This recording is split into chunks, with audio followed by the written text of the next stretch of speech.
Retorna também, né, aquele assunto, essa operação gigantesca que acontece em vários estados, deflagrada hoje pela Polícia Federal e outras instituições.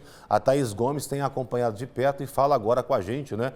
E, inclusive, a gente tem algumas atualizações em relação a esse trabalho. Thaís, boa tarde para você mais uma vez.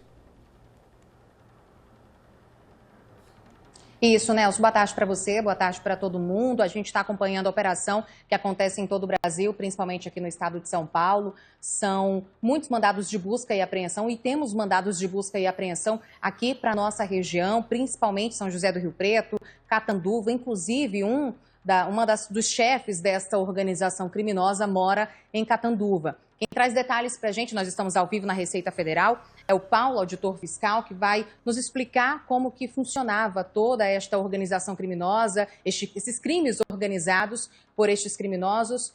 Boa tarde, Paulo. Como que funcionava, como que a Receita, então, trabalha nesta operação? Bom, boa tarde. Aqui em Rio Preto foram basicamente mandados de busca em empresas ligadas ao crime, né? Empresas de transporte relacionadas ao transporte de combustível, né? De logística também. Em Catanduva, a gente tem, como você comentou, né? Um dos chefes da facção criminosa mora em Catanduva, então a gente foi lá na casa dele hoje também, além de algumas outras empresas que atuam naquela cidade também. E também outras usinas que acabou que o crime organizado adquiriu nesse processo de infiltração na economia formal, né? Então, o esquema todo era basicamente em duas áreas. A gente tem todo o fluxo do setor de combustíveis, então eles compravam combustível de fora ou insumos, né? Aí transportavam esses combustíveis, então tinham transportadoras, vários caminhões de combustível. Aí esses insumos eram levados nas empresas que transformam esses insumos, misturam na gasolina para formar a gasolina que vai ser vendida no posto. Então eles tinham também essas empresas de transformação, de geração da gasolina final. Aí eles transportavam, né, colocavam na distribuidora, depois da distribuidora mandavam os postos para venda do consumidor final. Então eles estavam em toda a cadeia de produção do combustível, atuando em várias áreas. E aí, nessa linha toda, eles cometiam principalmente 3 tipos de crime, né? O primeiro, que é o mais importante, talvez, é a lavagem de dinheiro, né? Eles usavam dinheiro do crime organizado nessas várias fases, e esses dinheiros eram ocultos, né? De uma certa forma, dentro da economia, para os órgãos de controle não pegar, né? Então, era lavagem de dinheiro, sonegação fiscal também.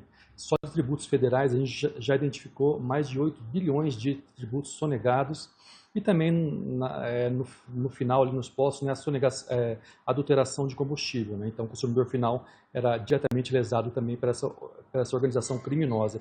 Importante salientar também que talvez a grande novidade dessa história, desse modelo de crime, é a atuação dele no mercado financeiro, né?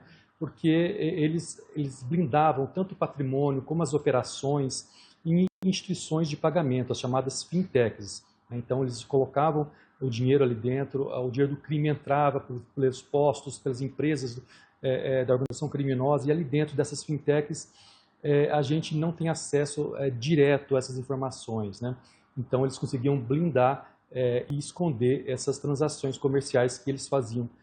E tanto é que o dinheiro, né, era investido muitas vezes em patrimônios como fazendas, como joias, e como usinas aqui na nossa região, por exemplo, foram comprados com dinheiro do crime organizado, e eles compravam não diretamente, usavam o mercado financeiro para montar fundos de investimento, tanto fundos imobiliários como fundos de multimercado, onde eles compravam, eles colocavam o patrimônio deles próprios nos fundos imobiliários e com os fundos multimercado compravam empresas, está blindando assim o próprio patrimônio, o próprio real proprietário daquele bem.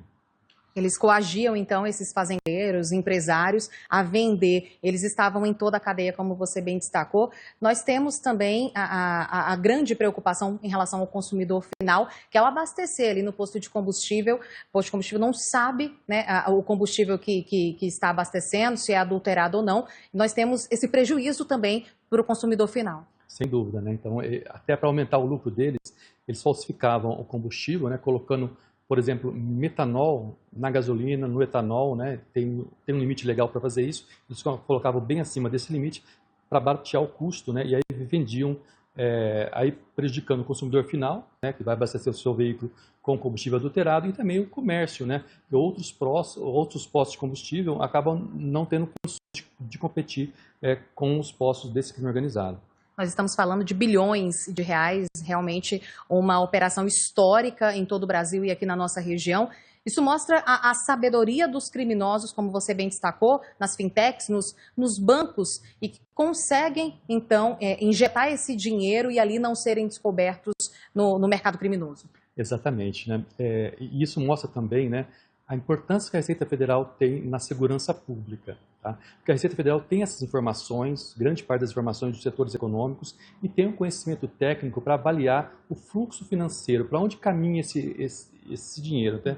Então, por isso que essa operação, mega operação, começou aqui dentro da casa, né, com investigações, onde a gente consegue identificar e ir atrás e montar todo aí, entre as parcerias dos mais diversos órgãos, né, Ministério Público Estadual principalmente, Polícia Federal, a Cefaz, né, que é a Estado de São Paulo, Secretaria da Fazenda do Estado de São Paulo, diversos órgãos trabalhando em conjunto, e por isso que essa foi a maior operação, né, de diversos órgãos, mais diversos, e a quantidade de funcionários públicos trabalhando para desvendar esse crime. Quais são os próximos passos, Paulo, até em relação à Receita Federal, principalmente com essa sonegação de impostos? Os bens já foram bloqueados?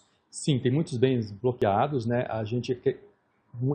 muitos tributos foram bloqueados a cerca de 1 bilhão, né, para satisfazer o eventual pagamento de impostos, né. Além disso, também já foram lançados, né, mais de 8 bilhões de créditos tributários de tributos federais, e agora todo o material coletado no dia de hoje vai ser analisado, né, eu imagino que vai ter várias outras descobertas, tanto aí vão chegar eventualmente a crimes que o Ministério Público vai apurar e vai entrar, né, no futuro, e a gente também vai avaliar e deve aumentar ainda mais esses créditos tributários para a gente tentar recuperar pelo menos parte desse dinheiro desviado. Paulo, muito obrigada pelas informações. A operação continua, como eu disse na outra entrada, Nelson.